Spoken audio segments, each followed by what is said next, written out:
Bonjour à tous et bienvenue sur Usitility. Aujourd'hui, nous allons voir comment jouer à Three Kingdoms Overlord sur PC en utilisant le tout nouveau BlueStacks 5, qui est conçu pour une vitesse fulgurante et une action de haute intensité. Nous pourrons facilement télécharger et installer Three Kingdoms Overlord et profiter du jeu sur notre PC Windows avec un clavier, une souris et un grand écran grâce à BlueStacks 5, qui est l'émulateur Android que nous recommandons pour jouer à Three Kingdoms Overlord. Alors sans plus attendre, passons à l'action. Tout d'abord les amis, la toute première action à effectuer est de lancer notre navigateur web habituel. Nous avons à l'écran celui que nous préférons. Passons à l'URL suivante que je mets en évidence avec du vert. Vous pouvez la voir sur cet écran. Vous n'avez pas besoin de saisir quoi que ce soit, parce qu'il y a un lien à cliquer dans la description sous cette vidéo et dans le tout premier commentaire permanent. Après avoir cliqué sur ce lien cliquable, nous atterrissons ici sur le site de BlueStacks qui est, vous l'aurez deviné, l'émulateur Android que donc nous allons nous servir pour jouer à Three Kingdoms Overlord sur PC.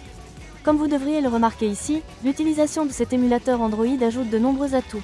Contrôle personnalisé, instances multiples, synchronisation de ces instances, macros, scripts, FPS élevé et bien plus encore. Il est temps de procéder au téléchargement de Three Kingdoms Overlord en cliquant ou double-cliquant sur ce bouton jouer sur BlueStacks que j'ai marqué en vert. Nous cliquons ou double-cliquons ensuite sur ce bouton de téléchargement. Et le téléchargement démarre et finit sans délai et voilà, notre téléchargement est terminé. Il s'agit d'un fichier exécutable. Ce que nous allons faire est de lancer l'installateur, aussi nous allons cliquer sur ce fichier exécutable. Si nous sommes sous Windows 10, il nous sera demandé l'autorisation d'apporter des changements au système. Nous devons répondre oui. Je minimise le navigateur pour bien mieux accéder à l'installateur. Le programme d'install est très sommaire. Il ne comprend que deux options, installer et configurer le chemin. Je vous explique à quoi sert configurer le chemin. Il vaut de cliquer dessus. Et nous voyons que nous avons ici accès au chemin exact où l'émulateur Android sera situé après son installation. Si nous voulons modifier ce répertoire, il nous faut cliquer sur ce bouton « Sélectionner le chemin », ensuite nous optons pour un tout autre dossier et installons l'émulateur où nous voulons. Je conserve l'emplacement par défaut. Je clique sur « Retour » et je clique sur « Installer ». Voilà, c'est fait. Cette installation a commencé ensuite, elle va entamer le téléchargement de ces mégaoctets que vous pouvez voir à l'écran. Quand vous le téléchargerez, il peut y avoir plus ou moins de MOS.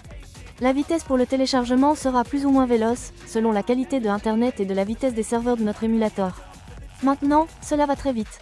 Le téléchargement est terminé et on passe maintenant à la phase d'installation. Avec BlueStacks 5, vous pouvez même réduire l'utilisation de la RAM en un seul clic. C'est particulièrement utile si vous rencontrez des problèmes de performance. En outre, vous pouvez activer le mode écho pour profiter d'une utilisation du CPU réduite de 87%, d'une utilisation du GPU réduite de 97% et d'un multitâche plus facile. Comme vous pouvez le constater, BlueStacks 5 est conçu pour offrir stabilité et performance lors de longues sessions de jeu. L'installation est déjà terminée pour moi.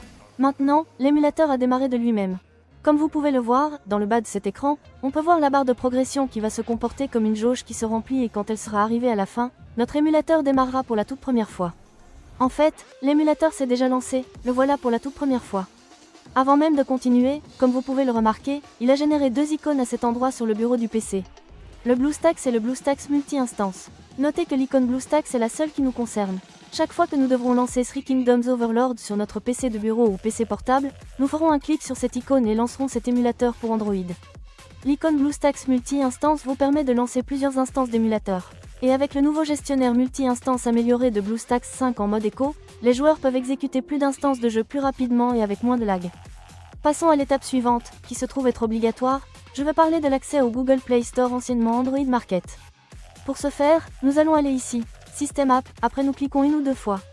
Et nous allons double-cliquer sur Google Play anciennement appelé Android Market. Comme vous l'avez remarqué, le Google Play anciennement nommé Android Market s'est évidemment lancé. À ce stade, nous avons besoin de nous connecter. Maintenant que nous sommes à cet endroit, nous sommes tenus de faire la prochaine étape qui sera obligatoire. Par conséquent, nous cliquons ou double-cliquons sur Connexion. Maintenant, il indique Checking Info. Il arrive de temps en temps que ça reste figé sur ce stade et donc que cela n'avance plus. Si c'est le cas, vous pouvez essayer de vous identifier dans 2 ou 3 heures et le souci sera vraisemblablement réglé. Maintenant, nous allons taper notre courriel puis son mot de passe. L'email devra être un email Gmail plus le mot de passe correspondant. En outre, vous pouvez vous servir de exactement la même adresse Gmail que celle dont vous vous servez actuellement pour votre compte YouTube. Par conséquent, je vais donc entrer mes informations et je continuerai à l'écran dès que je l'aurai fait. Voilà, les données ont été saisies. Désormais le géant Google nous reçoit dans son célèbre magasin d'app et nous invite à lire les conditions d'utilisation. Nous devons donner notre accord en cliquant sur le choix « J'accepte ». Ensuite, il nous invite à garder nos sauvegardes sur Google Drive. Vous pouvez si vous trouvez cela pratique laisser la case cochée aussi, cela créera une copie des données de cet appareil E accent aigu MULE accent aigu sur le cloud de Google. Je ne vais pas la cocher, mais libre à vous de la cocher. On clique une ou deux fois juste sur j'accepte. Google Play est démarré par défaut et sans intervention de notre part. Afin d'installer un jeu ou une toute autre appli Android, il nous faut faire un tour sur le bureau de l'émulateur pour Android en double-cliquant sur cette icône désignée avec du vert. Désormais, puisque nous sommes sur le bureau de l'émulateur Android, nous réalisons que nous avons à notre disposition ce bouton Installer le jeu. Nous cliquons sur ce bouton visible à l'écran. Ici, nous avons notre jeu.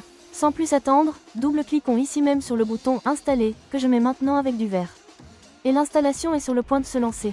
À ce stade, l'émulateur pour Android va récupérer l'application de jeu et lancer l'installation du jeu. Cela peut aller assez lentement ou être extrêmement rapide.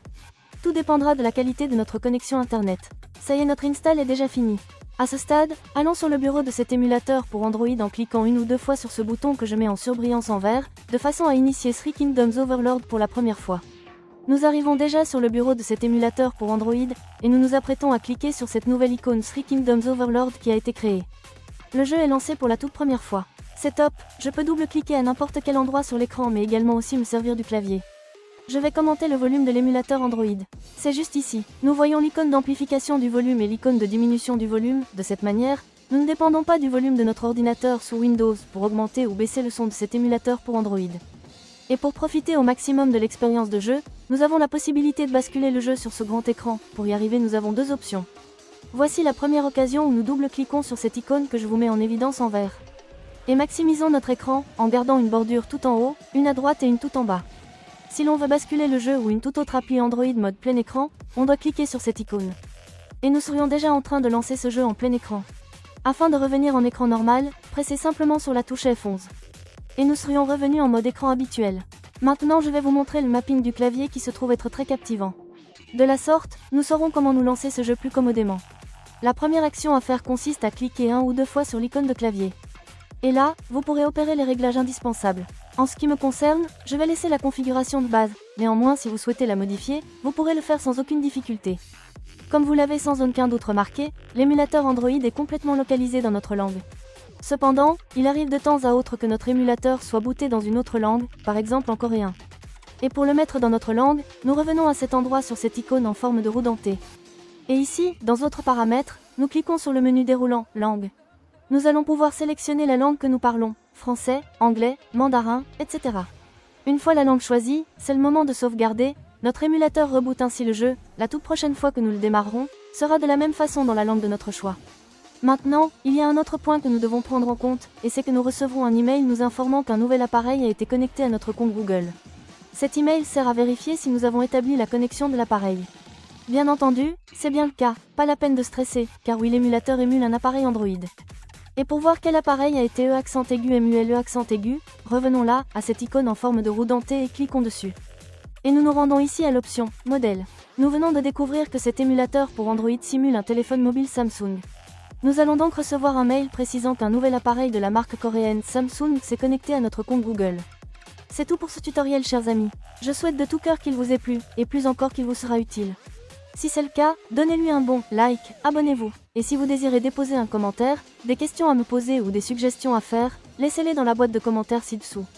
Cliquez avec la souris sur l'une des vidéos qui s'affichent sur l'écran et rendez-vous dans les prochaines vidéos. À bientôt.